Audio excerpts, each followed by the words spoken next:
this place for a reawakening. We come to the theaters to scream, to beg, to play. That indescribable feeling we get when the lights flicker on and off, and your calls for mercy go unanswered. And you wake up chained in a dirty warehouse, somehow still breathing. Blood-soaked blades on a huge silver screen. Fear that I can feel. Somehow, self-amputation feels good in a place like this. Traps. They make movies better. Certainty of death, small chance of success. What are we waiting for?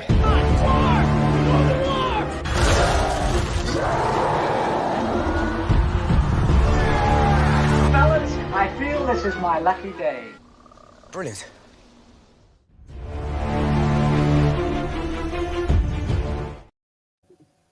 Welcome to another episode of Rankum.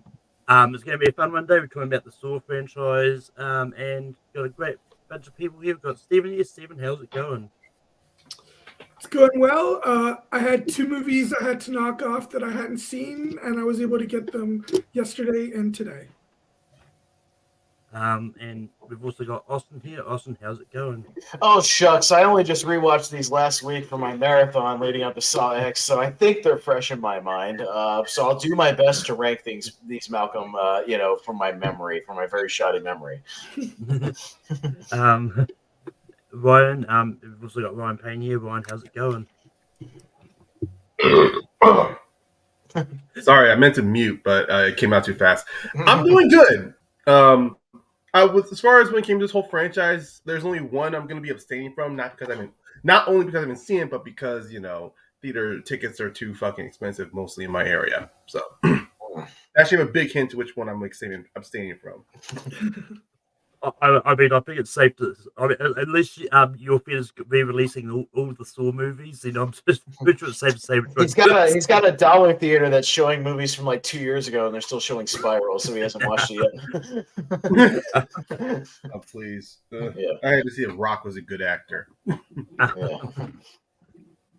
But yeah, I also did a rewatch of these last week. There was 2 I couldn't rewatch just because my DVDs wouldn't work. So, but how these franchise ranks work is basically the whole end part. We're actually ranking them. So we're going to vote on what we want at 10. Then we'll talk about that movie. Then we'll move on to 9 and that. So yeah, further ado, Stephen, what do you have for number 10? Saw the final chapter. Austin, what do you have for number 10? Jigsaw. Ryan, what do you have for number 10? I mean, a part of me wants to put it on here, but I haven't seen it. But honestly, I'm just gonna put it on here because just it made no impact. Spiral. Yeah, I've got Saw 6, so we've got. Oh, fuck it. Oh, shit. Oh, wow, this is a fun start. Woo, boy, this is going to be all over the place. This is going to be fun. Start. Oh, boy. Oh, boy. Well, you know what? Spiral is my number 9. So if you want, Spiral is also my number 9. So if we want to go that route, I'm fine with it. I mean, we can do that. I was just going to put them all on a reel and spin it. Again, not to spoil it, but yeah, that's not far off. So Spiral's my number 9. I'm fine with that. The problem with my only issue with Spiral, I mean, is that it had a good idea. The problem is that I think it just chose the wrong person to lead it. Yeah. Offense towards Rock is just he just took whatever, he took a mixture of his screaming stand up and some drama and just put it in a blender. But Stephen, what are your thoughts on Spiral? Okay, I don't think Chris Rock is a bad actor, but I think he's bad in this movie. He's giving this really weird, he's doing a lot of overacting. And I also think the movie is just really badly directed and edited. And Austin, what are your thoughts on Spiral? So yeah, it's weird that it's kind of badly edited because it's edited and directed by the guy who did Saw 2, 3, and 4. A veteran of Saw, Darren Lynn Bousman, which I was excited for the movie because I was like, okay, well, at least you got a Saw veteran director at the helm, so he knows what he's doing. And I was fine with the premise of them doing like a spin-off movie, about people who are fans of him or whatever. I was like, that's kind of where it needs to go. We've milked almost this whole premise for what it's worth. So I was okay with that. It's just the movie just is really flat. I mean, it just doesn't do anything for me. The traps don't make me squirm. I'm not invested in the characters that are in the traps. It's very weirdly paced, kind of like Steven said. It's just paced very strangely. The ending doesn't have that come together, jolt you in your seat moments like some of these other movies do, where it gets you like really on the edge and for all these revelations. And just what really, really bothers me is the voice, the sort of Jigsaw voice in this movie. It's very especially on rewatch. Hello, detective. Would you like to play a game? Hello, detective. What the fuck voice is that shit? Why couldn't you just go with the original Jigsaw voice? It's just really, really off-putting when you watch it. It's very bad. Yeah, I mean, it's for me, all the Saw movies I actually really do like they're all 3 stars or higher for me. But yeah, Spiral's actually my number 8. I had a little bit higher, but I have the same issue. I don't know why they didn't get Tobin Bell back. Maybe they spent all their money getting Sam Jackson and Chris Rock. I don't know. But yeah, it was just what everyone else said. I do agree with it. It's just one of those weird ones. But the thing is with that film is that I get what they were really trying to go for. There's somebody out there inspired by Jigsaw instead of the constant, oh no, he's got a secret apprentice like so many other films have done. That's one thing I thought was kind of I thought why the Saw films didn't actually branch out, maybe create copycats or people who understand it but are taking John Kramer's methods and applying them to. My idea was the cult of Jigsaw. You could do the cult of Jigsaw. These people who adhere to his principles, maybe a group of people that subscribe to that. That was my thought. If you're going to make a spinoff, make the cult of Jigsaw, the people that follow his thing, that have gathered up all of his tapes or whatever from different methods, and who continue his legacy. You know what I mean? Without him physically there. And I think there's a premise there if they can do it correctly. But also, I think one thing as Spiral I did appreciate. I mean, the twist was not much of a twist though, but I like the idea of you're taking this institution of police corruption, and given when this movie came out, I'm surprised it was just a flash instead of the. I mean, but that's the overall. I agree with Austin. It went with the directing of this whole thing. They were trying so hard to paint so many unlikable people in this that you kind of wanted these traps to make it feel like they're getting their just desserts. The problem was that because they went so fast and making them unlikable, that the only person I actually felt sorry for was the police captain. And then they tried to do this whole, oh, you may be one of the good ones, but you still turned a blind eye to all of this whole thing, Yeah. Yeah. But yeah, I mean, it's one of those ones. Look, just as a side note, I still think it's weird they called this one Saw 10 when technically, it's 9 in the main Jigsaw continuum. I always find it slightly annoying there, but it's Saw 1.5. Yeah, exactly. Yeah, it feels like this takes place in between Saw 3 and Saw 5. I don't know. That's what this movie feels like. Well, I mean, we'll get to that when we get to it. But Austin, what do you have for number 9? Jigsaw. Ryan, what do you have for number 9? I may have jump started myself here, but wait, hold on. I'm just clarifying this. Are we putting Saw 10 on this list or not? Yes. Yeah. Then if that's the case, because I haven't seen it, I'm putting it on here. Okay. I'm sticking with Saw 6. And Steven? I stuck with Saw the Final Chapter. Okay, then now here's the thing, Steven, I'm okay with Saw the Final Chapter because it's my number 8, so I'd be okay with that. Yeah. I mean, I was about to say, it's like, I don't know if he's still here because no one's watching now, but we did have JP on the chat, which I missed he put the final chapter. earlier. So I'm okay with that because it's still in that bottom like pile for me. Yeah. Like, so I'm okay with that. Yeah. Also, they tried to really use the 3D aspect. That I mean, honestly, that was my next choice as well. So I also would have changed it to In final. a drawer somewhere, I still have my Saw 3D glasses I got that night because they had the logo on the side of them. I have them in a drawer somewhere. Yeah. But yeah, I'll start this off. Yeah. But yeah, like Saw the Final Chapter was actually also my number 9 as well.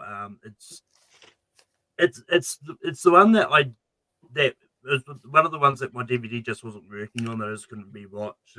See if it moves anywhere, but it's just one of those ones. Like, once again, it's one of those horror franchises that uses the final chapter when it really isn't. But I mean, I just think it was like I like the traps in it. I do think that. I just think the whole reveal of Dr. Gordon that being apprentice in that just didn't overly work. Just because we didn't sort of get any sort of references to him in any of the other ones, but I still really enjoyed it. Stephen, what are your thoughts on Saw the Final Chapter? Well, technically, it is still the final chapter because Spiral is a spinoff, and Jigsaw is a prequel, and Jigsaw is a prequel and a sequel at the same time.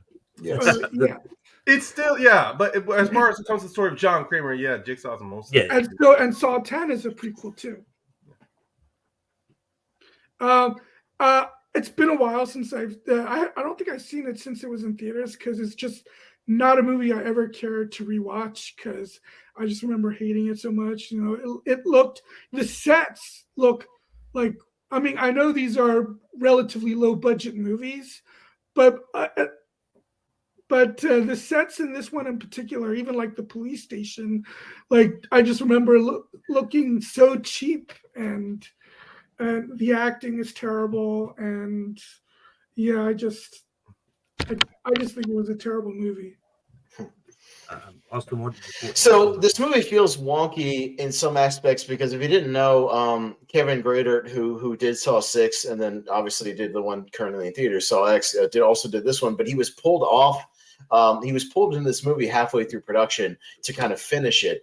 He had gone off to do Paranormal Activity 2, and then they brought him back in because I think it was David Hackle, the guy who did 5, was like working on it, and then he like dropped out or something. So he had to kind of hobble together the story they had already started without him. So it feels like a weird movie in that it's kind of all over the place. It also has the weird stuff of some deleted things where the final trap feels overly cruel with the wife of Bobby Dagan getting incinerated when it seems like in the movie she's completely innocent, but there was deleted stuff where she was in on the scam, which would have made it a little more coherent, but that's not in the movie. So it just feels overly cruel when you watch it. You're like, what the hell? Like, that's just a straight up murder. like a lot of these movies that have straight up murders in them. You're muted, Ryan, by the way. I can't hear you. Sorry, yeah. I was sorry. Yeah. My brother was speaking to me. I was kind of like I'm in the middle of something. You're good. No, I mean, I was just saying, but my only thing is why I rank it slightly higher than the other two movies I've been pushing for is I think still the editing style, the look of the film and whatnot still feels like an old school Saw movie. So I still find it more rewatchable than some of the other ones. And I still do think there's a couple of decent traps. The fish hook and the throat trap is pretty good. There's still like a few decent ones here and there. But yeah, the Bobby Dagan stuff just doesn't work for me. With Sean Patrick Fanner, he's a guy who I overall like as an actor mostly, but yeah, his storyline just doesn't work. So it's just very weird. But yeah, so it's definitely still in that bottom chunk for me. I'm actually a little bit of the opposite on the Bobby Dick storyline. I mean, some parts of it really don't work, but once again, kind of like with, I know we're going to talk later with Saw 6, it's taking something, well, with Spiral and Saw 6 try to do, they tried to take elements that were either influenced or pretty much just like taking something that's happening with with John Kramer, and they're trying to make their own ends of it, pretty much like this guy. He's pretending to be a survivor, and I liked how because you do see the ones who do survive, you clearly see, especially in that little meeting, none of them are really like mentally well. And the fact that there's this guy here, he's like, I survived something, and now I'm here to inspire. I'm here to bring people together. So that's the one thing I like about these traps. It's pretty much the traps in that sequence. I like how it's pretty much the oh my god, I'm forgetting the detective who's the apprentice. Well, Hoffman. That's the one thing I like about those traps. I mean, it's showing of Hoffman's brutality, but also at the same time, like he's also taking credit of some of the stuff that Hoffman did. So while this might be feeling like, oh no, this is John Kramer from the grave going like, oh no, you insulted me. This is Hoffman going, no, you son of a bitch. You did something that you're taking credit for something I was a part of. So I'm going to punish you in the most brutal way. But the whole thing with him going after Jill, I thought that was that was too much of a distraction, which is why when it does end with him killing her, I'm just going, I preferred that hallucination she had of him sending this little metalistic toy at her. Like, at least it was more of it's quick for her, not more of this whole, oh, karma's coming back and use the reverse bear trap again. I didn't mind that part. I also would be remiss if I didn't say that I have a guilty pleasure thing for Hoffman as a Terminator at the end of that movie, going through the damn police station, stabbing 100 people in the throat with his knife. I think it's pretty hilarious when you go through that scene. It honestly felt Jesus Christ. It's comical. It was very funny.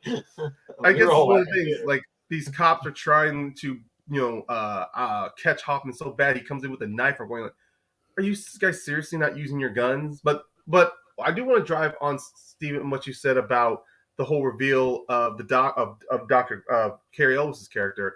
I mean, if you just took the first 3 Saw films in a small vacuum, him revealing, I don't think of Apprentice, but more of a partner of John Kramer's makes sense, because he was one of the doctors that was around during John Kramer's diagnosis. He survives the first trap.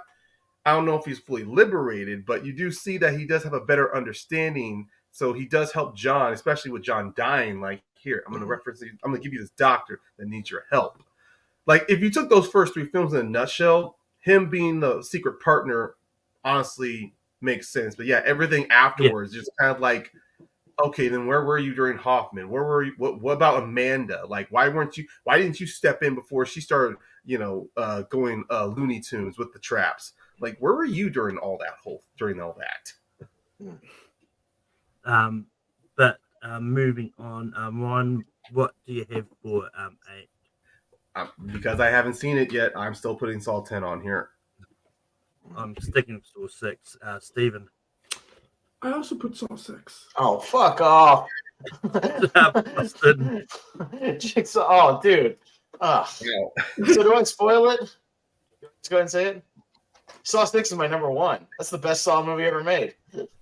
100%. Honestly, this was actually further, like, within, like, reaching my top 5. Dude, get out of here, dude. Saw 6 is the most entertaining Saw movie ever made. It's bonkers. Oh no, wait, hold on, wait.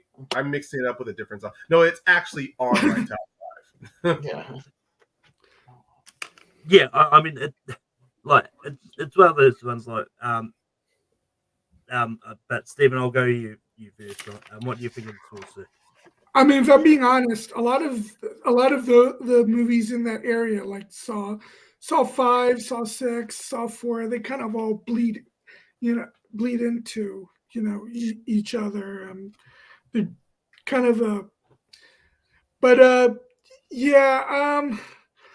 I think part of the problem too is that I'm not a fan of Hoffman as a character. I just like it was great when it was like it was great with Kramer, because his traps, he was genuinely trying to teach people a lesson, and Hoffman's just kind of like a brutal thug and a killer, and I liked the relationship between Kramer and Amanda, so that's why some of that earlier stuff worked for me. But yeah, I don't like Hoffman as a character. But Austin, what are your thoughts about Saw 6? This is the most entertaining Saw movie. My number one. I will emphasize this is the best Saw movie ever made because they said, fuck it, let's just make a fun Saw movie and let's go all in with the zaniness of Saw. And that's exactly what they do in this movie.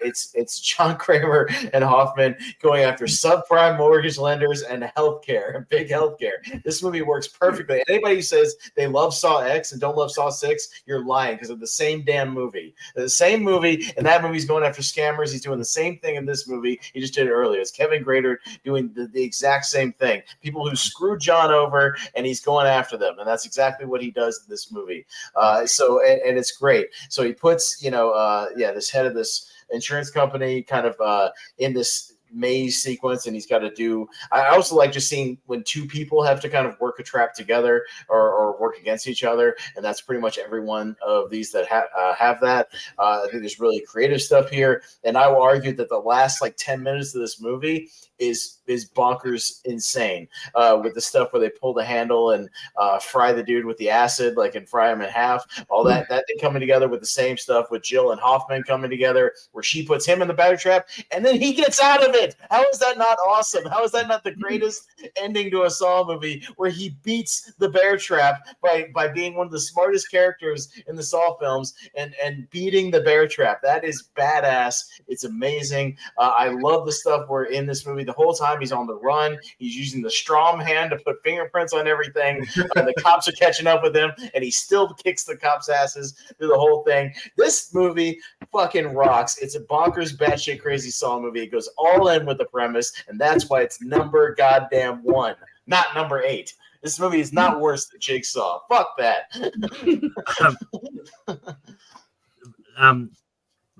Ryan, what are your thoughts about Saw 6? Some of the things that Austin said are kind of mirror some of my thoughts towards Saw 6, why it's in my top 5.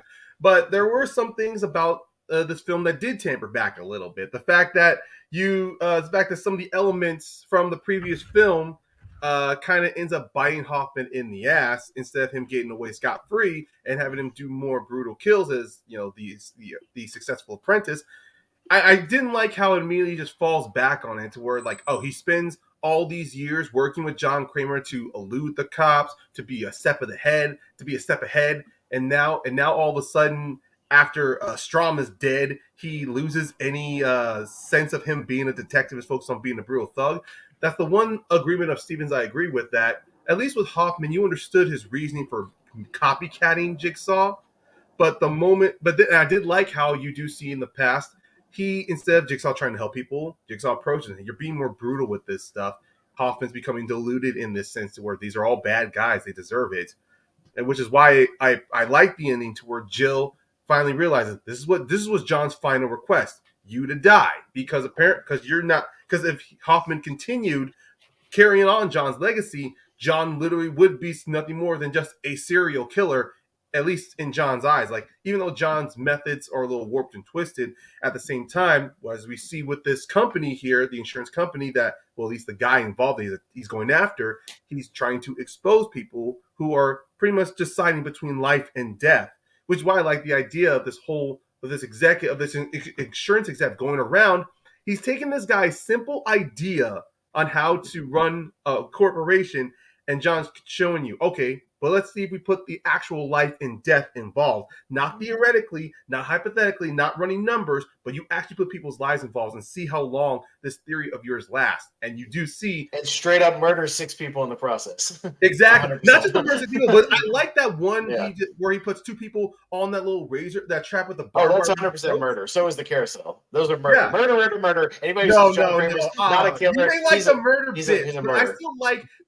I still like the philosophical... it's pretty much the Charlie solution on here. He's putting him in the situation where okay, here's a woman. I agree. What I'm saying is anybody who is still clinging to this thing about John Kramer not being a murderer. No, he's a murderer. And Kevin Grader realized that, and he goes, well, let's go fucking all in with the serial killer aspect of it. He is a murderer. Of course he is. I embrace the fact he's a murderer, but this film is trying to see the difference between Hoffman and Kramer. Because at least with Kramer, he gave people opportunities. You see in these old traps, this is all Hoffman believing this is what Kramer wanted to do. See, that's why I like the idea with some of these. At least with the barbed wire trap, you see that that's kind of what Kramer would have wanted. You look at the facts here and then decide.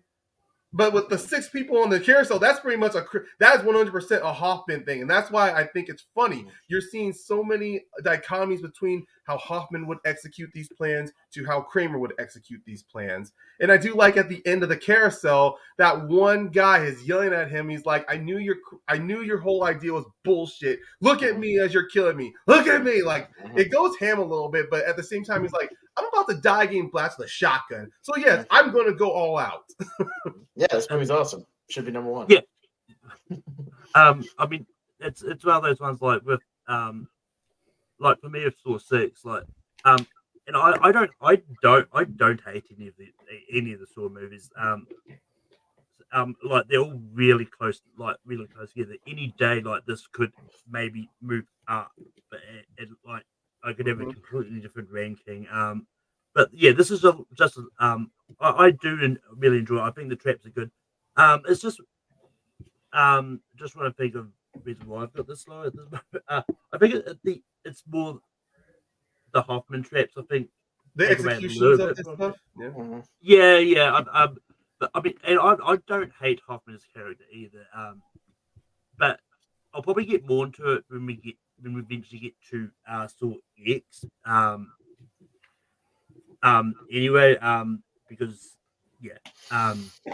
so I do get Austin's things about how they are essentially the same movie, but I'll get more into the why Saw X is higher for me. But anyway, moving on, I've got Jigsaw, Stephen. Saw 4. Thank God, Jigsaw. Jigsaw should have been fucking number 10. The fan film that is Jigsaw. For fuck's sakes. And Ryan, what do you have for 7? Well, I actually changed it because I don't know where Saw X is going to go for you guys, so I decided I also put Jigsaw down. Yes, finally.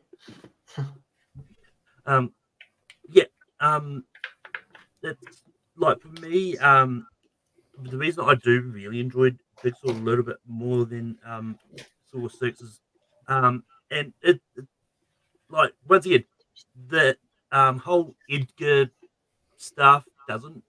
But I think it's actually the whole like prequel aspect where you're sort of essentially seeing like Jigsaw's first ever trap and thing, and I think I think that this whole trap was really real. Just this whole buckets and stuff is just the way he made this trap of just using a whole bunch of stuff and just kind of this whole thing. I thought it was just a really interesting thing to do and gives us a little bit more sort of insight into his psychology and like how he's trying to help these people and because I think if I remember right, I think all these people just happen to be in a house fire and no, that's all 5. Yeah, I realized I realized I was speaking wrong. But there is a tie up to a house in this one. One of the people used to live next door to John Kramer. Yeah, and so one of the reasons why he has this person there is because she, I believe she pretty much orchestrates the death of her baby child because she couldn't. Well, she smothers the baby child, but then pins it on her husband because she just couldn't deal with it. But Stephen, what are your thoughts about Jigsaw? Stephen, you're muted, brother. You're muted. I actually just watched this for the first time yesterday. So it's like, and part of it might be recency bias. I almost put this at number 1, but it's number 2 for me. First of all, when it's first revealed, when John Kramer's appearance first revealed, it didn't dawn on me that this could be at least partly a prequel, and so I thought it was really stupid and ridiculous. Like, Kramer's obviously got to be dead, and and then it's revealed to be part prequel, and it kind of reminded me of Final Destination 5 at the end, and I just thought that was a really cool twist, and I like this cast a lot. I actually wish they had instead of Spiral, we could have gotten a continuation of the guy that The medical examiner, the army doc. yeah, because I liked him, and yeah, the traps have never. I know a lot of people watch the Saw movies for the traps. They've never been for me part of the reason why I've liked the franchise, because I'm not really into torture porn. It's real. This series really isn't, but I get why people say it is, but it really is not. It didn't start like that. I think No, I don't mean I don't mean like it starts like that. I mean in general, this whole thing is not. I still don't think it is. I think Hostile is, but this is not.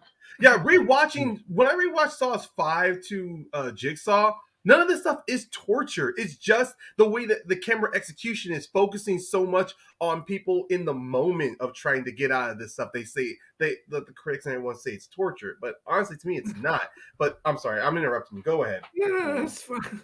I just some of these movies just get really ugly and brutal, and that's I know there's obviously an audience for that, but not. But John Kramer was always an interesting character, and so like bringing him back as part prequel, I thought was a cool idea, and I would have liked to have seen this continue instead of Spiral. It's unfortunate. I think it's unfortunate we didn't. It's kind of funny. Like if Rock wasn't picked this, a part of me feels like Spiral was meant to involve that character from this film. And you didn't need to de-age Tobin Bell, just have him in a backwards cap.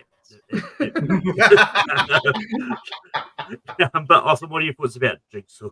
I think this is a fan film that's a fucking insult to Saw fans, especially upon rewatches. I think this movie makes no goddamn sense in the continuity for what it tries to do. You're introducing a completely new guy who most people don't even remember his damn name. Logan, I think, is his fucking name. Yeah. Who the fuck is Logan? And why haven't we had any mention of him in 7 goddamn movies? You know why? Because we're out of ideas. So we introduce another apprentice, which we did not need. We've already got multiple apprentices and helpers. We don't need another one screwing up the damn timeline. And this way, they can't even get the technology right. It's supposed to be back even before like Saw 1, and there's flat screens everywhere and shit like that. They can't even get the tech right in this movie because they don't give a shit. This movie is a fucking insult. It doesn't look or feel or sound or edited nothing like the other Saw movies. It feels like a completely different universe here. Like a Saw imitator, like somebody just made a movie and wanted to make something. It's like that Untraceable movie or something like that. Took bits of Saw and like made another movie because it has no look and feel. You put this movie on in the middle of all those other early Saw movies, and it's completely out of place. 100% out of place. And I just think there's bad acting, there's bad Looney Tunes trap designs in this damn movie that are ridiculous, especially the spinning tornado. Oh my god, it's so stupid. So stupid. But yeah, for what it does to the Saw continuity and trying to insert this dude who we've never seen before and all that, F this movie. I hate Jigsaw. I don't like this movie at all. It's the worst Saw movie. Number 10. That's what it should be. This never would have been number 10 on my list, honestly. This was honestly where it's at. I would have put this at least at 8 instead of where Saw 6 is. But I still find something. I still get something from Jigsaw. If the only thing is, the one thing, I would change a lot from this film. But if this film was going to be passable, instead of making Logan another secret part, not just a secret partner, but pretty much like the silent partner, instead of making him once, like how it revealed, he was one of the people that messed up with John Tumor's diagnosis of his tumor, and John was going to test him, but then John, for a change of heart, says, "Okay, I'm not going to because it was an honest mistake." Logan lives with that. He changes his life, but then his wife. Then you keep this whole storyline. His wife is killed, and then later on, his thoughts get a little more darker. Then he learns of John Kramer's death, and then maybe instead of him being revealed to be a secret partner, it's more of, I'm like pretty much what he did. He's going to take on the mantle of Jigsaw. If he did that after the events of this movie or the original movie, I'd be okay with it. The But, like, flashbacks could stay instead of that reveal that he was another partner. Instead of just more of I recreate that whole recreation. He, like you said, an imitation, right? That's what he was going to do. He imitated his first experience with John Kramer, but then of course that leads to another can of worms. How does he know all the details? But but that's why I like that little side plot of the assistant, part of this fan club of people who were huge fans of John Kramer. If it's more of like he's in connection with this group, maybe he learns information about John Kramer, finds blueprints of all these traps that he's done. Then it could be like, I'm going to take his work and move and do something with it. But the fact that so much was focused on the past and with this investigation with the cops, like I get, it's very convoluted though. But I still like the bare bones. Overly convoluted. Way, not saying something for a Saw movie. It's way overly convoluted for what it is. I like some of the traps they did for some of those people in there. The spinning thing was kind of ridiculous, but I like the purpose of it. This man sells a faulty bike he knew had cut gas brakes, ends up killing a kid who ends up being John Kramer's nephew. One woman robs another woman who dies from an asthma attack when all she could have done was just toss her inhaler. And then of course Ryan, he kills someone during a drunken drive, and his whole life goes into spiral. His whole life goes into a downward spiral. And then you have Laura Vandervoort's character who smothers her own child, but pins it on her husband so she can live the rest of her life. Like all of those people, when you look at it, they all pretty much deserved those traps. That's one thing I do see. It stays in with the Saw mentality of John Kramer. You all have caused wrongs. You've killed people. And you all had the choice, and you all had this choice not to do it, or at least be better from it, but you squandered it, and you squandered your lives. That's one thing I do appreciate with Jigsaw. It's staying, at least in those moments of the past, it stays true to John Kramer, why he does these traps. And I do like that in the end, when he reveals himself, he holds that shotgun, that camera of just putting the whole shotgun shell. Of course, to a simple person, you're trapped in there, you think, oh, I'm going to kill him or this person. That's how I get free. But really, if you had paid attention throughout all those traps, it's like, no, really look a little further, look a little deeper. The key was right there in that fucking shotgun shell. That reminded me of the purpose of those traps from Saw 5.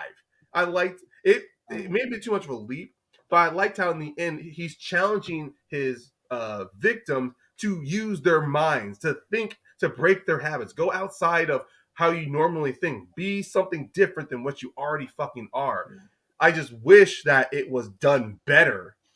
And let's get Malcolm in on this. Yeah. Actually, my food just arrived, so I'm gonna hop. I'm just gonna mute for a second. Okay. I was just gonna sort of jump in and say, I do agree with Austin that bringing in the whole new apprentice thing is weird, considering that he's never been mentioned at all of like. It's lazy. I mean, look, they could have brought back Michael Emerson. I don't know what he was. I don't know what he was doing around 2017, but it would have made sense timeline wise. And like the apprentice that was working with Jigsaw in Saw. So it's like they could have brought him back. Like would have been the only one that would have made sense to be that apprentice in that time frame. I don't know how many years before all this is supposed to be, but it is what it is. And it's just one of those ones like I actually had a quick look at their filmography just before. It's like it's directed by the same people who did Predestination and Daybreak. And I like those movies, but they should have done the Saw movies. Do something else. Yeah. But moving on to the next one, Stephen, what do you have for number 6? Sticking with Saw 4. Austin. Saw 5. Ryan. I went with Saw 3. Really? I also went with Saw 4. But Stephen, what are your thoughts about Saw 4?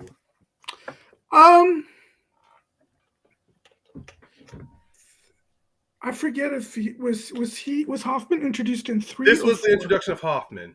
Well, no, he was sort of. in 3. He's in 3, but this is more of Hoffman in 4. Yeah. Yeah. With the cop Marcus, him having kidnapping Marcus. I'm gonna give a spoiler alert for what my number one is. My number one, it was Saw 2. On And this list. what? if we get there. Um, but so I thought it was great that they brought Donnie Wahlberg and Dina Meyer back, but except they don't really bring Dina Meyer back because she's already dead when they find her, and how they brought Donnie Wahlberg's character back just didn't really sit well with me either. I think he was wasted, and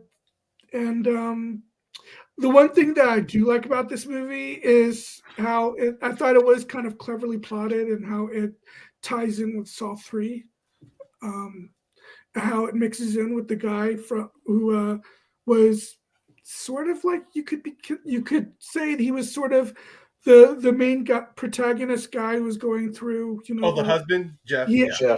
Jeff, yeah. So I thought that was kind of cool how that's tied in with Saw 4.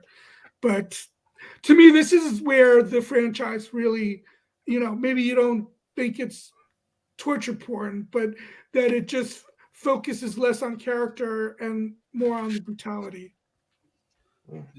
I mean, it's one of those ones. I will say because I looked up at because some places like doing this whole thing is like I had to watch this this franchise chronological order. But apparently, like that's something they were saying, like 3 and 4 is basically happening in the pretty much Same the order, same yeah. time. At the same time. They're supposed to be at the Is same why they time. have it. Yeah. Yeah. But also, what are your thoughts about? Well, that would be hard to do as well with all the damn flashbacks that they do. Watching a specific movie in a certain order is really tough. It's not like watching Star Wars in chronological order or something. No, I like Saw 4 a lot. I would probably have it a couple of notches higher. I get why people aren't as high on it, but I do think this is the way it ties into Saw 3 is really damn clever. The way they were really do that, and I like the stuff with Rig. Because it's a character again who we're familiar with by this point. We've seen in a couple of movies. Who's I like when they at least boost up some of the characters we've seen before and we're still familiar with them. So I like that, and his journey of trying to save everybody and the way they kind of twist his thing into no, the idea was for you not to try to save these guys and you would have actually saved them. I like that as a little twist. I dig it because literally, again, if people would just follow the damn directions, especially by now, a guy like Rig or Dina Meyer, whoever who've listened to these tapes and who know this stuff, it literally is what he says it is, and he should know that from Saw 2 that you'll find your son in a safe and secure location. That's literally what he said, and that's what happened. So if he literally, when Jigsaw says, no, stay home and don't say anybody. Pretty much, he goes, no, stay exactly where you are and you'll save them. And he doesn't listen. It's like what I'm saying. Like my issue thing.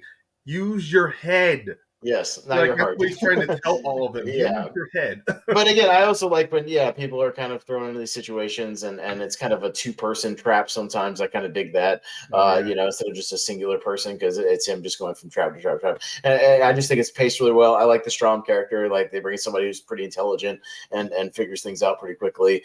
His stuff kind of going through the Saw lore. And also, I think Saw 4 has maybe what's become one of my favorite just individual scenes of the series, the scene with Kramer and Cecil with the knife head thing. Like I just love that scene where he puts the knife head on Cecil. Like I think that whole sequence is great. That guy who plays Cecil has some of the most sincere line readings I've heard in any of these movies where he's just like, oh, come on, man, I'm bleeding. Just let me go. I don't have a fucking soul. Like, he's just really funny.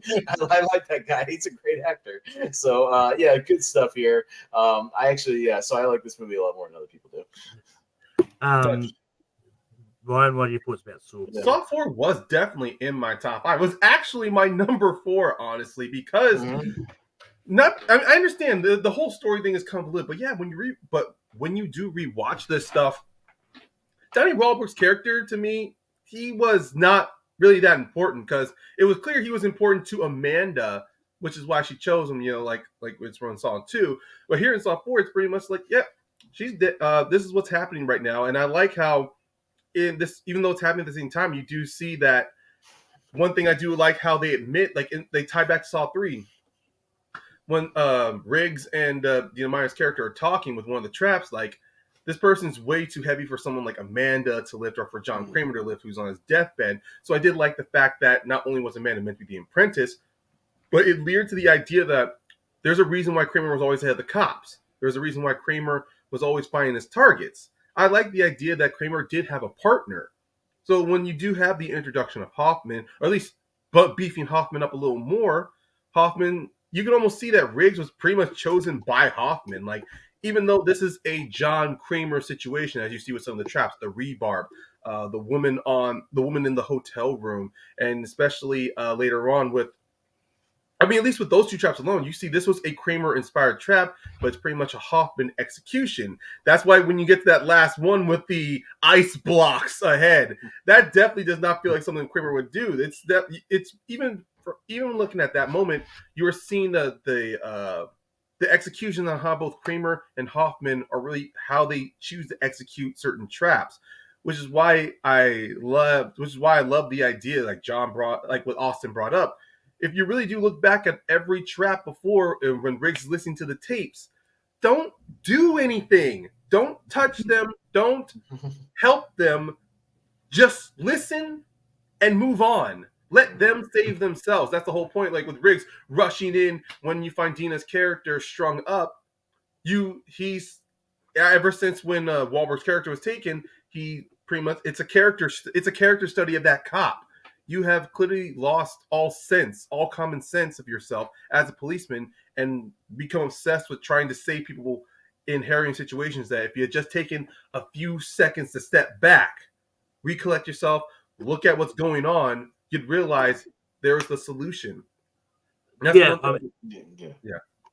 because they cut like just comes back to I can't remember if it was 3 when it was said, but it was like when they said, look, you don't just rush it, try to rush it, knock down a locked doors. Like, it's locked for a reason, which is essentially what you always did there. And despite how complex these traps are, at least later on in the series, it was always the very simplest directives with Kramer.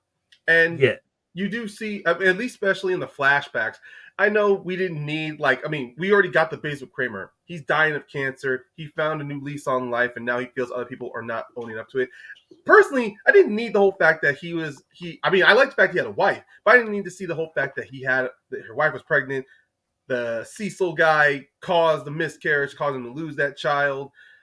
To me, that definitely felt a lot like more of a revenge kill than trying to teach him a lesson. Because what happens when he gets out of those knives? He tries to kill him and just falls right into the freaking barbed wire. Oh, that was self-defense. But that was funny as hell. That's funny as hell because that's once again showing some hypocriticism in Kramer's story. Like, I get when you rewatch some of these films, there's some hypocrite. Kramer can be seen as a hypocrite, that his shit's not successful, or there's not many people who have changed their lives for the better. Like, I don't know. It was just kind of like a very dark, funny little mirror on that first trap with Cecil. That tickled me. Yeah, I mean, I remember hating Agent Straum at the end, though, when he just like shot Jeff without sort of asking questions, like shooting first and asking questions left, trying to ask questions. How about go in and say, police? Get your hands up. FBI agent, FBI, so maybe he lets his guard down a little bit. Jesus Christ. Horrible cops in these movies. Don't know what the hell they're doing. Because, I mean, like, Jeff wasn't doing anything wrong. It was like, he was just trying to get to his wife. Like,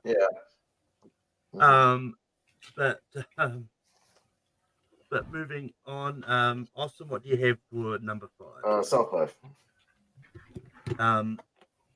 Ryan, what do you have for 5? Saw 3. I've also got Saw 3. What? Stephen. I put Saw 10. It's going to be Saw 3. This is insane. Holy shit. Ryan, what are your thoughts about Saw 3? Good God. With Saw 3, if the first two, if the Saw films was a trilogy, three honestly would be a weak closing of the chapter for me personally. Because coming after the second film, you see Amanda. She has her first test with when in Saw 2, she comes out alive, as Jigsaw's successor.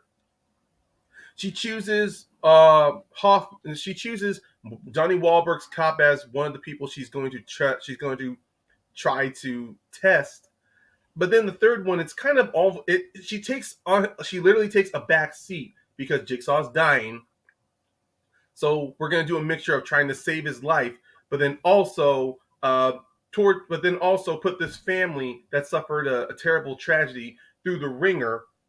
Now I get the whole point of the surgeon wife, the shotgun collar trap, which honestly, goddamn, that's brutal. I find that a little more brutal because it's literally like, you keep me alive or you die. Like, you're giving her no choice. You're literally forcing her to help, which I get in a situation. She's a doctor. Why would I help you? You're a killer. It's one of those things where you see in Jigsaw's life, becomes very more hypocritical of what he does, which is why I love his line to her: "I don't condone murder. I've never killed anybody in my life." Bullshit. I know, it's fucking hilarious. And then, of course, Donnie Wahlberg's right in Saw 2 when he says you can tell somebody else to hold a gun up to their head and tell them to pull the trigger. That's still murder, motherfucker. Yeah. Sorry, you're incorrect. That does not hold up in a court of law, brother. Really you still gonna be convicted of murder with all the shit you done. Sorry, dude. That's not how the law works. Also, in this third film, not only is Amanda taking a bit of a back seat, she starts unraveling a little bit. Like the whole thing when she gets that letter, which of course is revealed later in Saw 6, which I know we didn't talk about because, to be honest, it's kind of a lame reveal. The fact that she's the girlfriend of Cecil that ended up leading to Jilky into miscarriage, and then Hoffman's holding this over her fucking head, like, sabotage John's trap, or I will tell him your secret. Like, that's another situation of where so much convoluted crap was happening in the character story. If you had only focused on, okay, maybe shrink this tumor down, keep me alive a little longer while I am testing your husband to let go of his vengeance in the next room, was a better story to focus on, because the traps in that one with the husband Jeff, geez, that was insane. And I like how you do see him dance along this line to where, should he save this person? Does he want to save this person? But I do like how with each person he goes to, each of them you kind of do see they all deserve to be in these traps until you get to the final guy, to where the man who accidentally ran over his son is like, it was a freak accident. This guy clearly feels guilty about it. But then John puts him in this trap where literally every bone in his body is being forcibly twisted. And it's like, you either forgive him and save him, or you let him die. And this felt a little too rushed. I'm like, if we had taken more time to build to this could have been a very interesting part of the story. See, I actually disagree with you with something you said, because I think if Saw movies was a trilogy, I think this would be a really solid conclusion to the trilogy. Because the only reason it's this low for me is I just like the other ones that we're about to talk about more than this. So it's at this point it's just one of those, like, they're all good for me. And yeah, and it's just one of those ones, like, because you don't really think about it until the cops actually point out, like, this breaks Jigsaw's plan. Like, he would never, like, roll to this door shut at all. Like, he wants the people to escape and get free from the traps. And, like, especially when it's sort of revealed at the end about Amanda and being the one that did, like, and like, and the fact, like, Jigsaw's like, look, I can call your wife an ambulance and you can go free, or you can kill me, and Jeff just opts to kill Jigsaw. But it's just I think it's just one of those ones that I think it really works. I think the traps are just really good. I mean, I really do like the whole Troy's trap of with the bomb and that. But yeah, it's about 7. What are your thoughts about Saw 3? You're muted again, Steven. Silly goose. I do agree that this would have been a satisfying conclusion to a trilogy if this was, if it was just the first three. I will say too, it became obvious that they regretted their decision to kill off John Kramer, since they keep bringing Tobin Bell back in like these awfully convoluted flashbacks and prequels and but I don't love this movie because it does get awfully repetitive, because so in so many of these traps, the guy's just walking around being incredibly indecisive and just kind of annoying as deciding whether or not to try and save the people that are in the traps. I like that. I like that stuff. That's the good stuff in that movie. Because it lays to the whole point of him wanting to kill his son. That's the point of the movie. All right, I have my time. I have my time. Go ahead.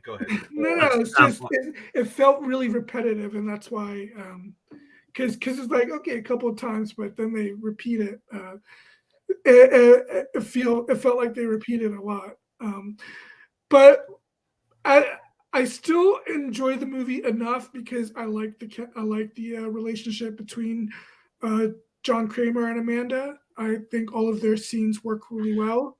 It's got interesting themes of forgiveness, and so I think, even though unlike you guys, I mean, I actually like Jigsaw. I think if they had just ended it with 3, it would have been a very satisfying trilogy. But Austin, what are your thoughts about Saw 3? No, I agree. It was definitely short-sighted of them to kill John Kramer, obviously. Given how much money these movies are making, that probably was a mistake. You probably could have said that the surgery was successful and he made a recovery. You know what I mean? Like something. And yeah, Len was kind of stupid to not just flatly go, "Hey, Jeff, don't kill him or I'll die." That would have been helpful. This thing's going to go kill him, stupid. Yes. Like, I know, but it feels like she could have. She still has speaking ability in that scene, so it seems kind of short-sighted on her part. But anyways, I still love that whole finale, like the whole ending, the way it's kind of multi-layered, everything coming together with the Jeff, with the Amanda, with him shooting Amanda, all that stuff. Like, it's really, really well done, really well edited, and yeah, I like the stuff, the back and forth between Kramer and Amanda and Kramer and Len. Any of these movies where you give Tobin Bell a chance to like actually really act out the character, I think is really good, and really well done. And yeah, I love the stuff with Jeff. I think the conundrums that he had, the stuff where he's pacing around, because I think he's relishing in at least a little bit of the people suffering a little bit. The people. That's the point of it. Is he's kind of taking his time because he's not that concerned about the people. He ends up deciding to try to save someone, but he's not in that big a hurry to do so. He wants to see a little bit of punishment. That's what he's been wanting. So I think it's a good little conundrum he's got there, and the things he has to do to save him are fun. So again, I like these 2-person trap, sort of things, where somebody might have to rely on somebody else. I like that stuff because it's a lot of Saw 6 as well. So yeah, Saw 3. You know what Saw 3 is? The second best Saw movie. One thing I do wish in one of the future sequels, they kind of tied up the plot line of Jeff's daughter being freed or something, because we know Jeff's daughter just still trapped in some room somewhere. That's one of the reasons. I mean, that would have been, if I do understand that. That's the one end tag I like about the third one, that it ends to where the father gets the vengeance part of him satisfied. But look what happened. His wife is now dead, and now his daughter is trapped somewhere, not knowing how long she's going to have to live. And they didn't resolve that till 5, and they dick teased all the fans and not letting the girl out till 5, which I thought was hilarious. But yeah.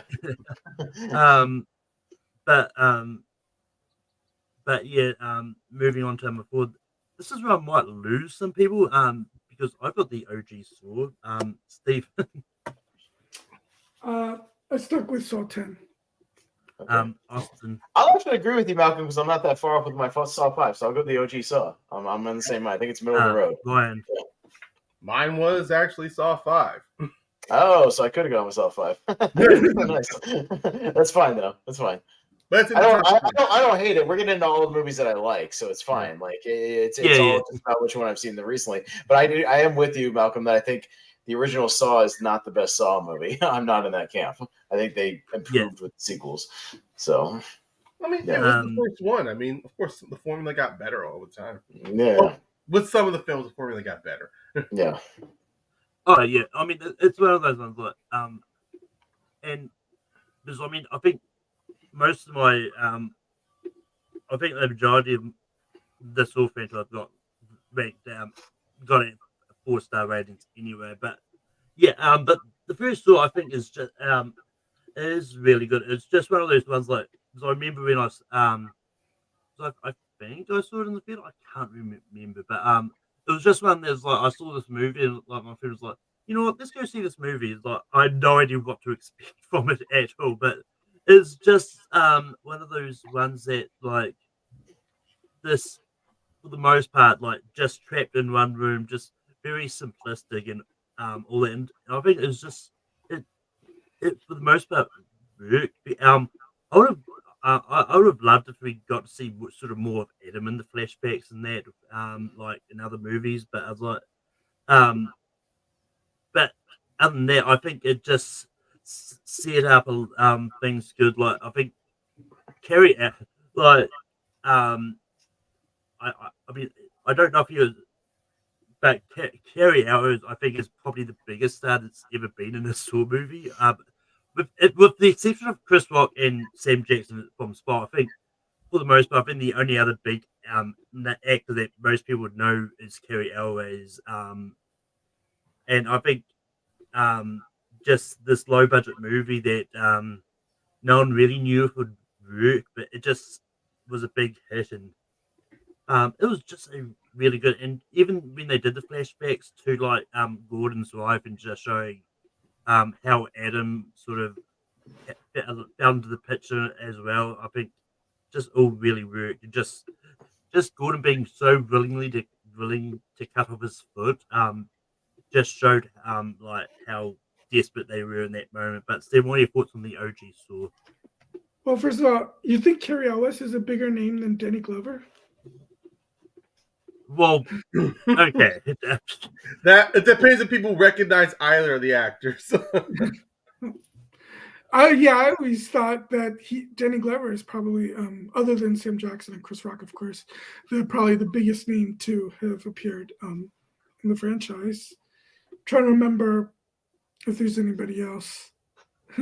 I mean, Donnie Wahlberg's not on the same level.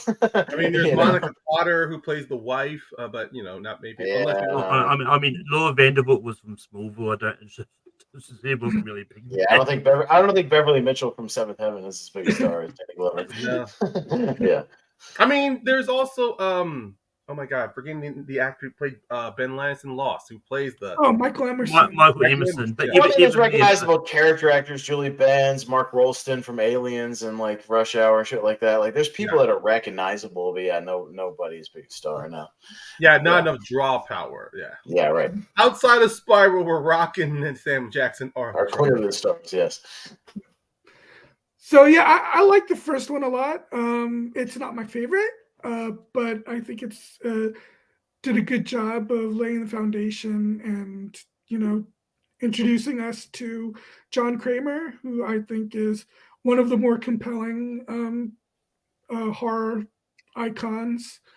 And yeah, I enjoyed it. I don't think it's a great movie, but it's number 3 on my list. So that not far from number 4. Mm-hmm. Austin, what are your thoughts about the OG Saw? No, it was probably number 6 on my overall rankings. I don't dislike it though or anything like that. I just think the sequels have kind of done the formula better and have kind of really honed in on what Saw movies can be. So that when you go back and actually sit down and rewatch these movies as part of a marathon, as I do, this one feels a little out of place. It just feels a little strange. It feels more like an escape room movie, than like a Saw movie is what they would become. Because, man, looking back on it, even going from Saw 1 to Saw 2, you gave this motherfucker 8 hours to cut his leg off, but the next guy in the first scene of the opening movie gets a minute to cut his eyeball out. Like, get the fuck out of here, bro. Like, that seems wildly unfair. So, yeah. I think that's for budget reasons more than anything else. I think it also minimizes the importance of a fucking lamb.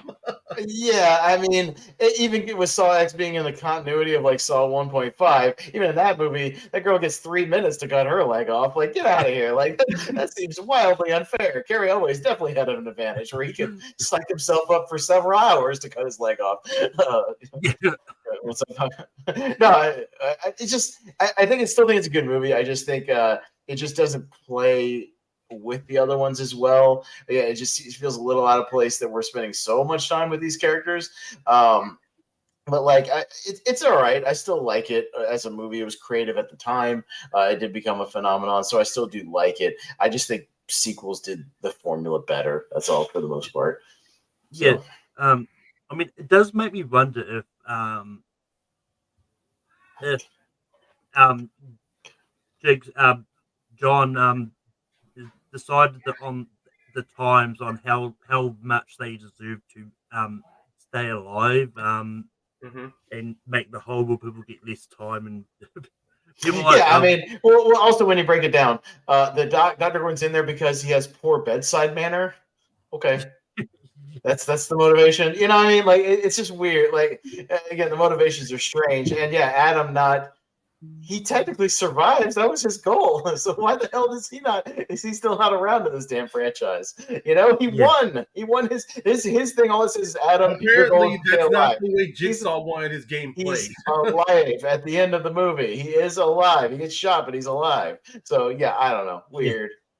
Technically, Dr. Gordon fails his thing. He runs out of time. He failed.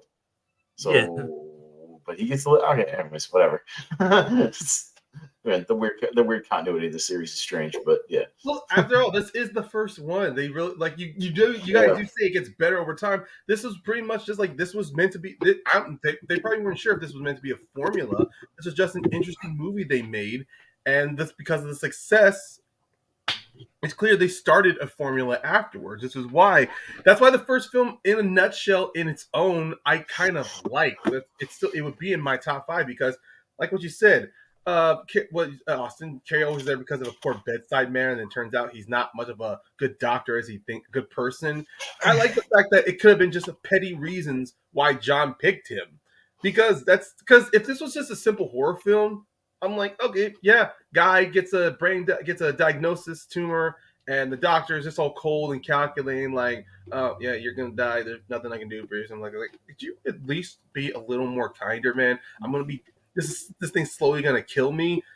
And so I like the fact that it kind of played more of a, in a way, if you look at it, it could be kind of like a warning to many doctors, like work on your fucking bedside manner when you talk to patients, because you have no idea which one of them could turn out to be a sociopathic person to trap you in some place, blackmail an orderly to hold your family hostage, and then force you to either kill the man kill the man across from you, or cut off a piece of your body.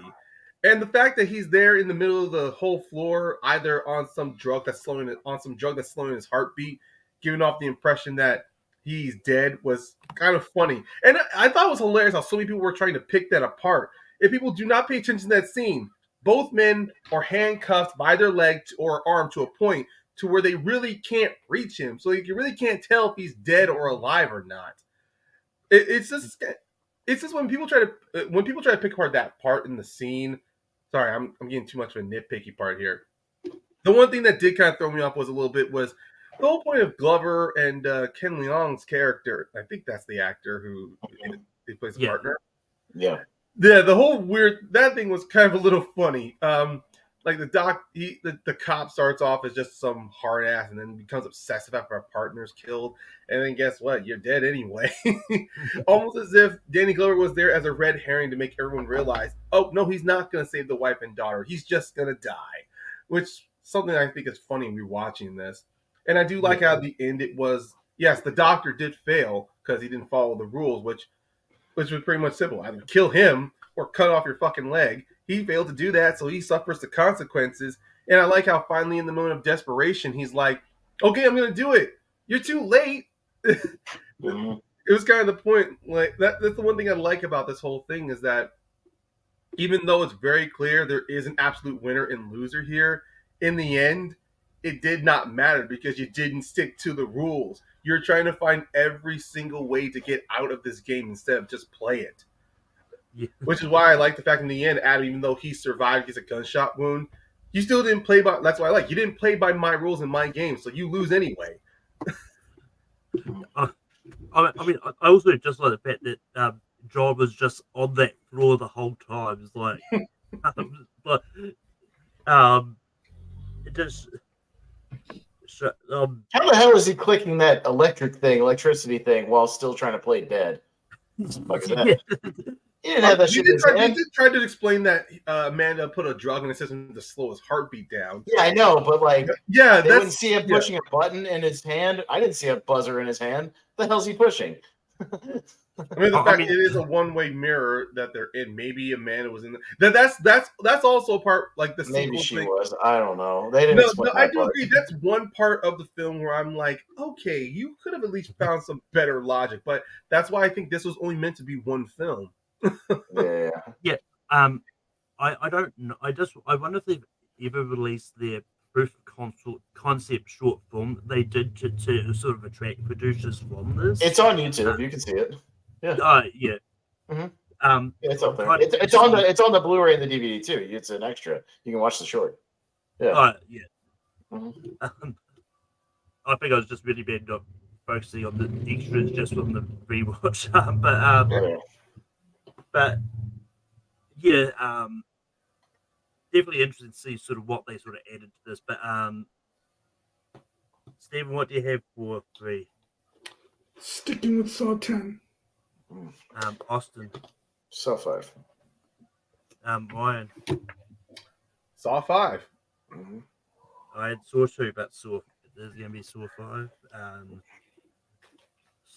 Stephen, what are your thoughts on Saw 5?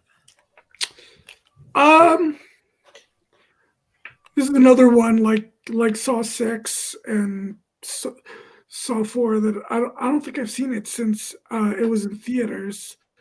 But I remember it being okay, not one of the best ones, not one of the worst ones, middle of the road. Kind of forgettable, but has its moments. But Austin, what are your thoughts about? I'm kind of saying it's like middle of the road Saw for me. I don't overly love it. I don't hate it either. It's a fine enough sequel. It plays well with the other ones. The central focus of kind of, again, the Strom Hoffman kind of back and forth with people thinking that Strom might be behind a lot of the stuff and Hoffman trying to play into that. It's fine. I do think the opening is pretty killer with Strom making one of the smartest decisions in a Saw movie and giving himself the tracheotomy is pretty damn clever. Definitely one of my favorite sort of character decisions I've seen in any of these movies. That's really good. Again, I don't care as much about the people going through the traps with like Julie Benz and stuff. I mean, I don't care about this arson plot that's kind of convoluted, whatever, this real estate arson thing. It's like, okay. But I mean, the twist of, them having to work together instead of being at each other's throats is clever enough, I guess. Just not one of my more favorite, like, kind of reveals. But god damn it, if it doesn't end on a pretty great note with Strom getting actually squished in one of those machines instead of getting out. We rarely see one of those squishing machines actually fully squish somebody and see the aftermath of it.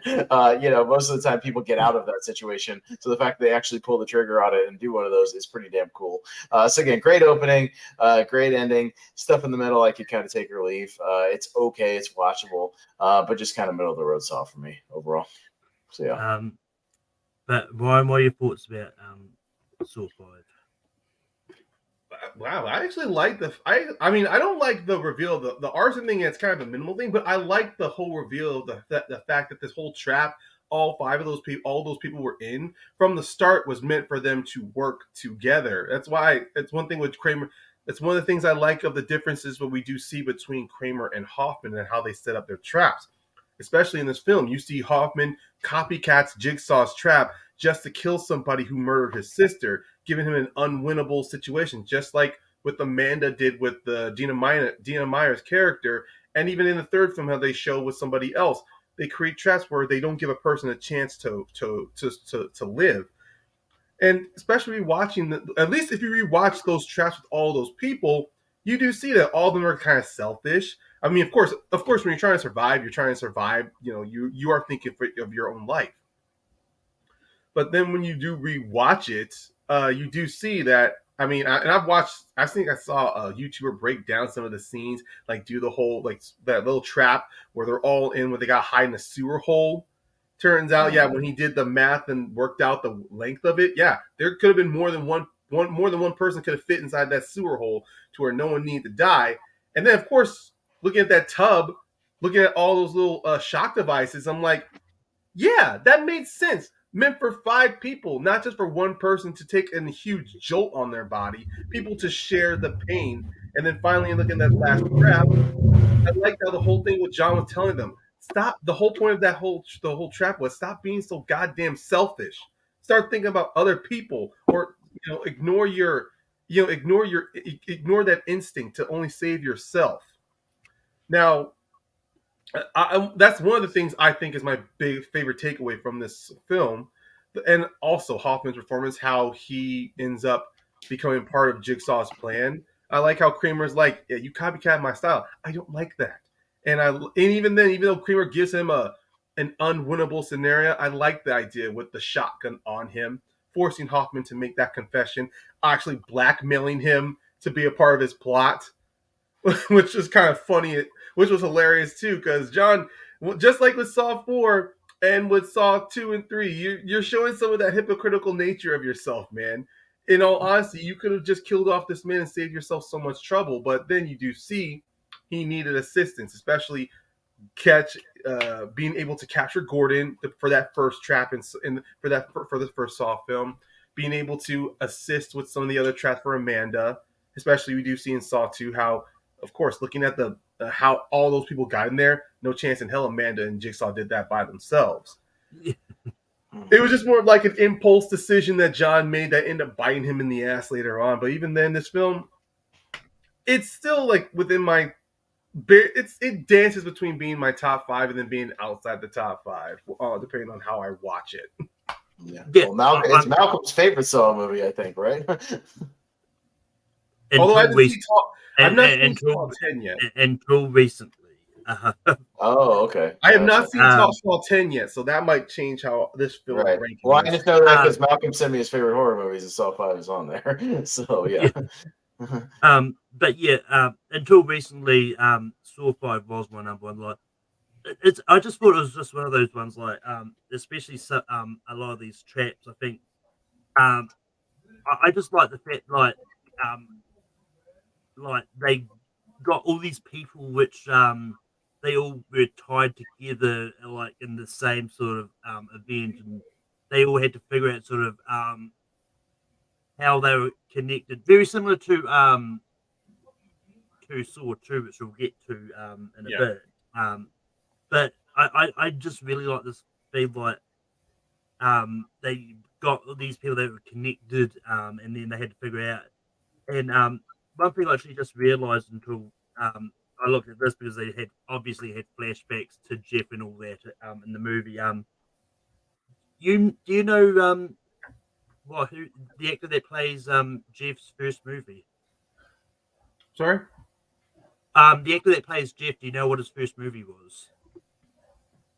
The guy from Saw 3, like what his first movie was?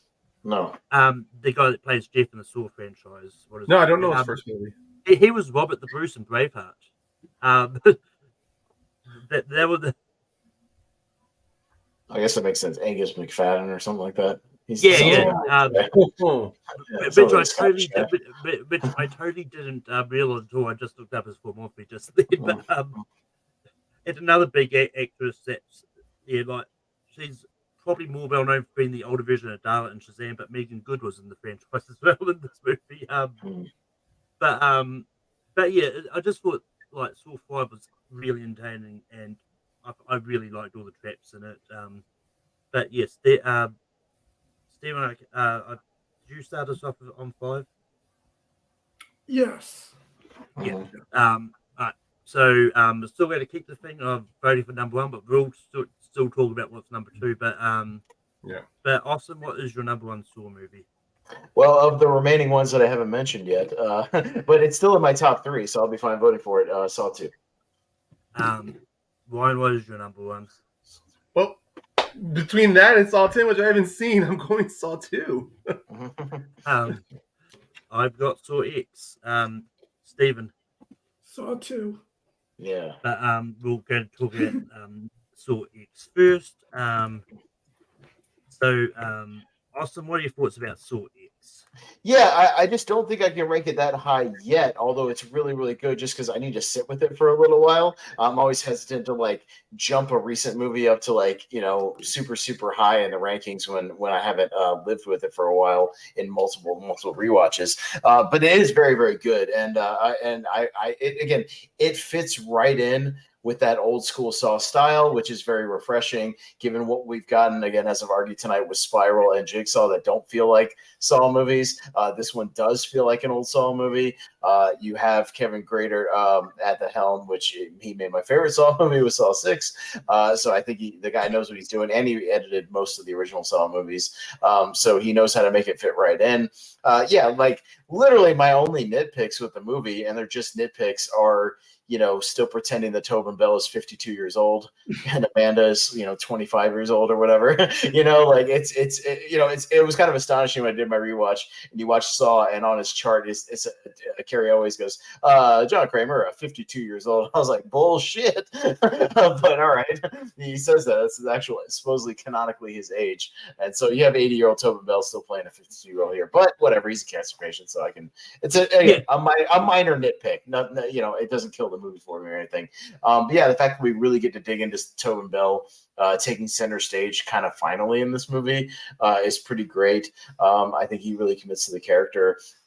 And yeah, it's just a good medical drama for the first 30, 40 minutes of this thing before we even really get into any traps, pretty much for the first 40. I mean, we get like the one dream sequence, but that's the closest thing we get in the first 40 minutes. But yeah, once we get to the traps, they're really, really good. I like the setup of it. The fact that we're going after, kind of a scammer group. I hate scams and shit. So yeah, fuck those people. Anybody scamming people out of money, screw that. I hate people like that.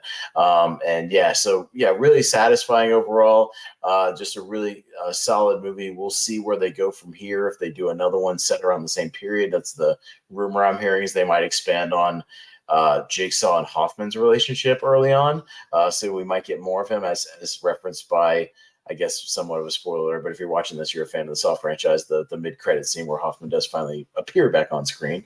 But yeah, it makes total sense, and it fits right in with the old one, so I really enjoyed it. Yeah. I mean, it's one of those ones like,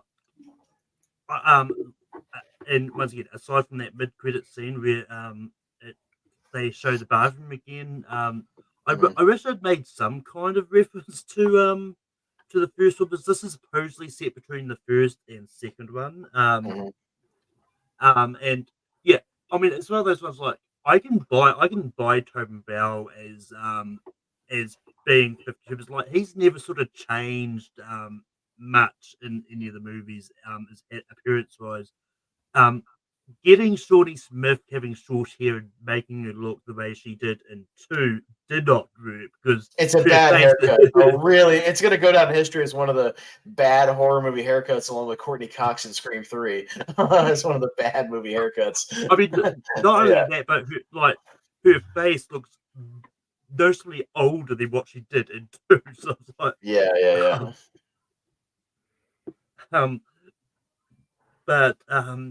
But yeah, I mean, and I mean, I'm not gonna, and I think I'm trying to figure out a way to phrase this without spoiling too much for Ryan, because I know he hasn't seen it. But I think the way that they did it, in which they try to turn it back onto John, and then it's revealed that was all part of his plan in the first place, was fun. Again, master psychologist Jigsaw, this side of Heath Ledger's Joker, and predicting people's behavior. What they're going to do. But Stephen, what are your thoughts about Saw 10? Was Amanda really supposed to be 25 in the something like that? Yeah, because I mean, Shawnee Smith would have been like, I just looked up her age. Shawnee Smith would have been like 34, 35, 36 at the time of the movie's release. She's supposed to be in like her late 20s or something like that. Yeah. I mean, she's not supposed to be that old, and canonically, no. So, yeah, maybe 30, but yeah. Yeah. You know, I know you can say this about pretty much all of the Saw movies, but I don't know. I just this one in particular, while I was watching it, it just felt like bad people doing bad things to more bad people, and maybe that's why, and that's why I guess I couldn't get into it as much. And some of the gore in this movie is a bit extreme. Would you prefer they do a PG-13 Saw movie? Because I wouldn't. No, it doesn't have to be PG-13, but I mean, there's a really gross scene involving intestines, and it just seems so. It just seems so needlessly brutal because some of them end up doing what they're supposed to do and then dying anyways because it takes too long. And what were you gonna say? No, I was just gonna say it is a little like it almost seems like some of these you shouldn't have that or a little longer leeway of a time limit if John really wants them to appreciate their life. Because, like you said, two of them pretty much do exactly what they ask them to do. Just they needed an additional 15 seconds maybe a piece or something like that, and they probably would have got the job done. So if John was truly like, you need to learn your lesson. Well, they did, and they did what you asked them to do, and then you killed them just because, like in a video game, you ran out of time. Yeah, seems like a little bit of bullshit, but I guess it's. I mean, at least they had more time than the guy in Saw 2. We'll talk about it. I mean, although in saying it, had they just started doing it without all that hesitation? I know, but at the same time, in this universe, apparently you don't get any time to, psych yourself up, get yourself in the right mindset. The shock does not exist in this universe. People going into shock from pain, because that would happen a lot in these movies. But shock doesn't exist in this universe. So, it is what it is. I think, man, if each of them I could be given 5 minutes instead of 3, I think they would have done it. Yeah, they would have been successful. Extra 2. Give it. At least, you got to figure these people are at least going to take a minute to decide whether or not they want to actually do it. I don't know. If I have to do brain surgery on myself, I might just take the kill and just make my peace. You know what I mean? I don't know. I'm not going to do that. So yeah, I mean, good. I felt bad for the one that actually did complete it, though. Yeah, no, for sure. Yeah, the girl that actually. We're saying too much for Ryan. I'm sorry. Yeah. Sorry about that. It's a Saw movie. People die. People don't worry. Part of me kind of tuned out a little bit. Right. People live. People die in a Saw movie. Big surprise, Ryan. I mean, I know it's a prequel, so I doubt there's going to be any huge spoilers to it. I mean, I'll get a chance to see it when I can. Yeah, we're not spoiling the actual ending twist of the movie or whatever, so we're leaving that out of it at least. Yeah. I mean, the ending is. I won't say anything about it, but the ending is kind of one of the highlights and why it ranks a little bit higher than, say, for me, 4 and 6, and and also I thought it was kind of interesting that there's one character that Amanda actually kind of seems to sympathize with, since she's herself is a recovering drug addict. Yeah. But moving on to Saw, to our number 1, which is Saw 2. Why more thoughts about Saw 2? Right. Sorry, I was responding to a message. Okay, yeah, I Saw 2. I mean, to be honest, this really is not my number 1, but to draw back to why when I talked about Saw 3, if this franchise really was a trilogy, Saw 2 really would have been a highlight, because I mean, not only did they up the ante on this film, like what a sequel would do, but they even funny, the whole thing with in the opening film with Tobin Bell, you kind of do see him. He kind of plays a little bit of villainy there, really taking his time, really hamming it up there, the whole "oh yes, there will be blood," and really taking his time, emotionally manipulating the detective, really pushing that guy's buttons. This truly is Tobin Bell really doing his best job of making, even though his motivation is pretty much, I tried to kill myself, but inside, not only did I live, I found a new lease on life.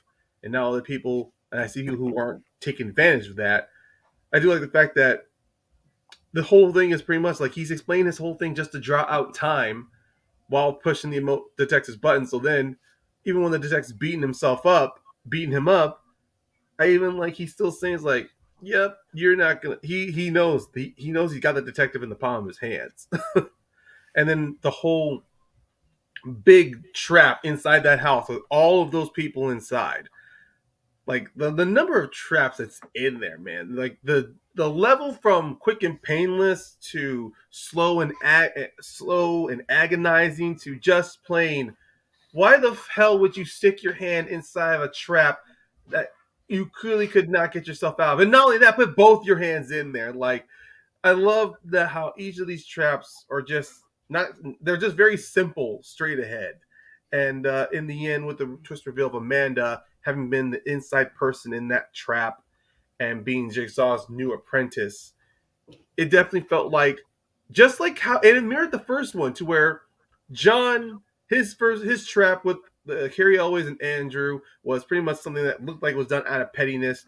Amanda is kind of doing something that's out of vengeance over a cop that honestly in every sense, yeah, did her dirty like most of those people there. So in a way it did make sense where yep, not only did she survive that bear trap, but she's also going to be the apprentice. Like she almost mirrors John's little origin a little bit to becoming to carrying on his legacy. Yeah, I will say it's like, especially now that I've seen like sort of 10, like, and then now thinking about this, it kind of like makes some of Amanda's motivations in there more poignant when you sort of see how she acts in 10. But like this was just like I really like Sawtooth is my third favorite school movie.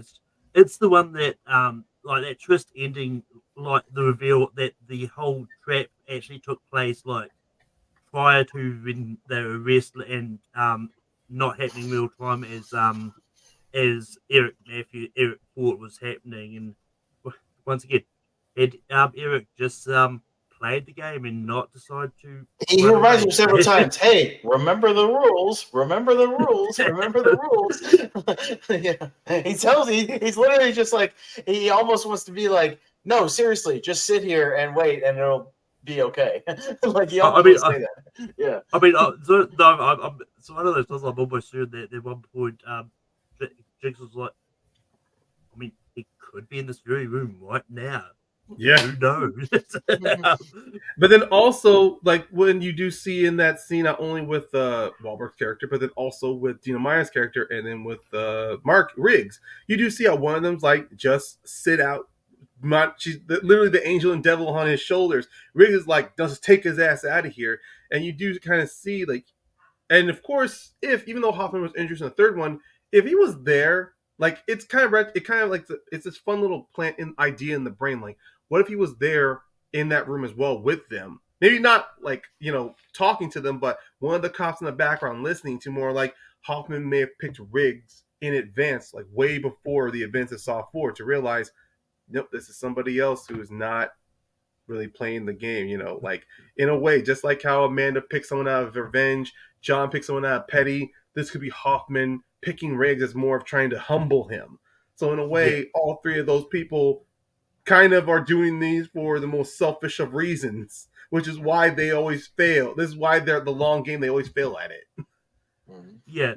And I will say, watching behind the scenes of doing the whole needle trap is like, just to see how much they went into putting all those needles into Shorty's arms and all that. So just one of those ones that would have taken a lot of planning and a lot of hospitals to get those needles from. Yeah. But Sam, what are your thoughts about? Hey, Amanda, I need you to go back to the hospital tonight and get like 5 more needles. We just need a few more for this pit right here. It's not quite exactly where I want it yet. Call your junkie buddies and go tell them to. Now, all you have to do is walk the streets of San Francisco. You can probably get enough for that pit. Guy needle scene is probably the ickiest scene in the movie. Oh yeah. Which is funny in a way because it's probably it's been a while since I've seen the movie, but I'm pretty sure it's probably one of the less gorier traps, and yet it's probably the most. Well, I'm the same way with the rack. It's not the goriest trap, but just the ickiness of it, of just like, twisting all the one at a time. Like it might be the most painful one, that sort of thing. Same with the needle trap.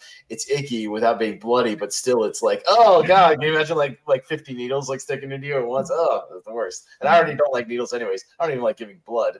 so yeah, that weirds me out. But it's your favorite, right, Steven? So yeah, it's number one on my list. Yeah, so I'm pretty go. happy because I really love, and the best scenes in the movie are the one-on-one scenes between Tobin Bell and Donnie Wahlberg. I think they're both great in the movie, and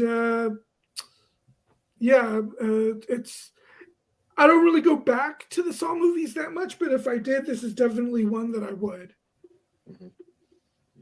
And also, what are your thoughts about Saw 2? Yeah, this one again, it takes, I think, what I talked about with the Saw one, with sort of the escape room sort of concept with the first one, but actually makes it cater to more of what Saw would become. Because yes, it's all these people in this house, but they're trying to find little clues. They're trying to figure out the stuff they're given at the beginning, and there's different rooms with different traps. But then once you get into the traps, they have like the short time limits and all that. So again, it feels like a Saw movie. I think the pacing of it is really strong with back and forth between the two of them. The fact that there is kind of an overall ticking clock with this nerve gas thing. I love the stuff with Tobin Bell and Donnie Wahlberg. Their back and forth is great. Really letting Tobin Bell kind of explore this character and talk about his philosophies and whatnot. And I think he's really good in it. All that tension is great. And and the overall reveals and the twists are excellent, with the video not being a live feed but being pre-recorded, the kid actually being in a safe, just like he said with the thing, and kind of a triple reveal with Amanda being sort of in on it, which again, if you go back and watch the movie, she ain't coughing up blood and acting all wonky like everybody else is throughout the movie, so something's up, because she seems to have plenty of energy near the end. Well, she has the excuse of already having been a drug addict. Sure. And also having been, wasn't she already a survivor of Jigsaw? Well, yeah, that's one of the things in the flashbacks of 5 where Jigsaw says to Hoffman, she's there so they can follow the rules, so they follow the rules. Yeah. Right, but I'm just saying you can see the thing if she's not being affected by it, so she might be in on it, because she's not. Everybody else is, by the end, is hobbling around a little bit, coughing up blood, they're barely breathing. One girl dies suffocating. Yeah. Oh yeah, no, Beverly Mitchell just dies straight up, without even being in a trap. Oh no, she didn't die suffocating. She convulses. Yeah. Oh yeah, no, she just dies from the gas. That's what I mean. She dies from the stuff. But yeah, I like the Frankie G character just being a big lunkhead, just trying to force his way through everything, and the stuff where it's his trap and he throws Amanda into the needle bed. That's great. All that stuff is good. So I think it has some good tension, a really good pace, and Darren Lynn Bousman, taking the head of this and really kind of setting a good template for what the kind of Saw movies would become. So I'm totally cool with that, because it was my number 3 originally. So I still like this movie a lot. Yeah. I mean, the bit where Frankie G's character was just cut that bit of skin off the back of his head. Oh yeah, no, he's a badass in the movie. I'll give him that. He puts his money where his mouth is.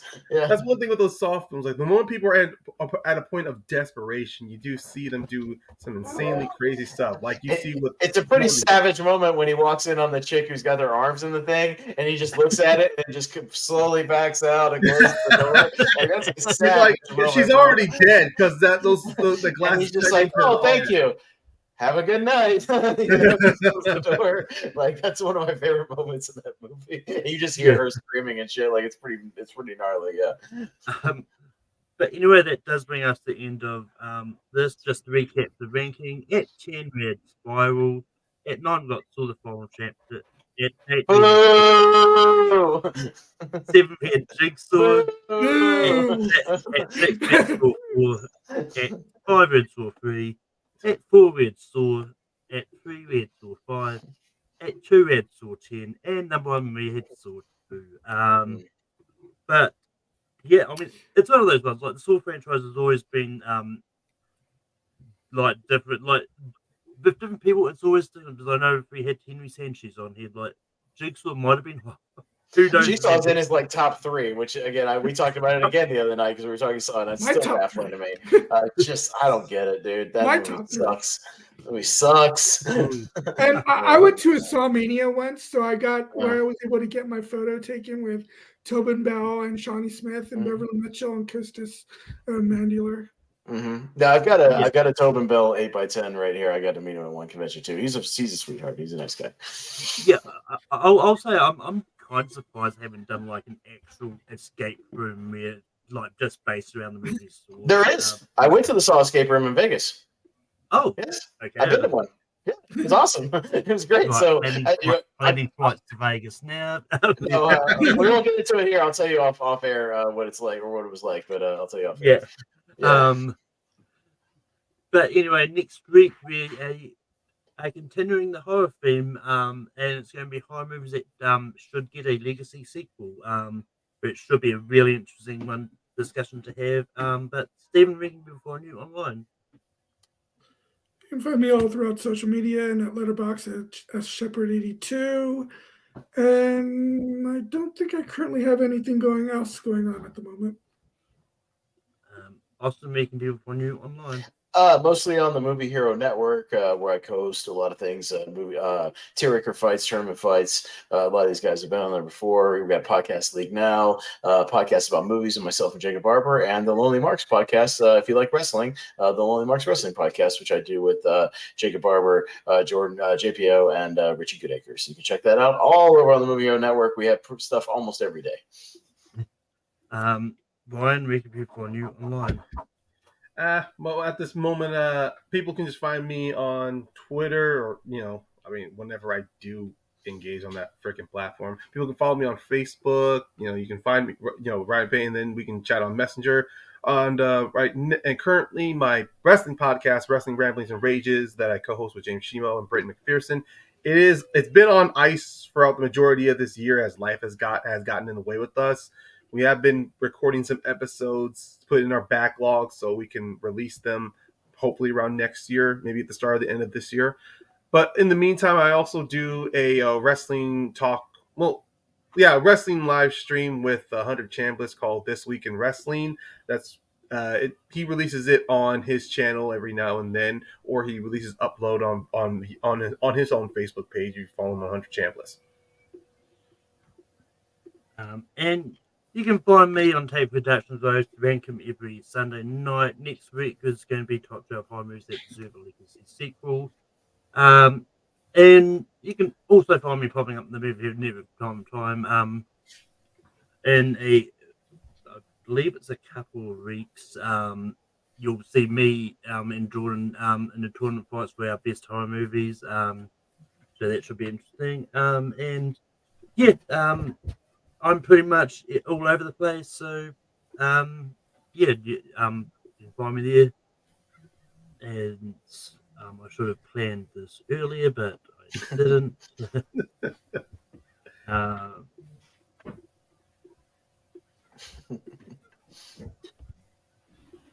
Wait in suspense. But yeah, and until next time. See you next time. Most people are so ungrateful to be alive. But not you. Not anymore.